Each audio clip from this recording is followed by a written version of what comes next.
showbiz balita naman tayo ngayong araw ng Martes. Samantala, punta tayo sa mundo ng Hollywood. Balik big screen sina Margot Robbie at Colin Farrell para sa kanilang bagong pelikula na A Big, Bold, Beautiful Journey. Sa inilabas sa trailer nitong August 21, ipinakita sina Robbie at Farrell bilang Sarah at David, dalawang strangers na nagkakilala sa isang kasal. Pero dahil sa isang twist of fate, nauwi ito sa isang kakaibang adventure na magbabalik sa kanila sa nakaraan at posibleng magpabago ng kanilang kasalukuyan. Para kay Robbie, isa itong quote-unquote visual spectacle, magical, romantic at puno ng emosyon.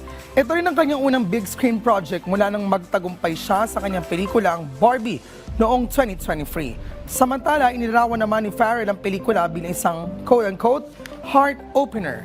Anya, ito ay tungkol sa pagpapatawad, paghilom at pagbitiw sa mga bagay na pumipigil sa isang tao para makapagsimula muli. Ang A Big, Bold, Beautiful Journey ay ipalalabas na sa mga sinihan simula September 17.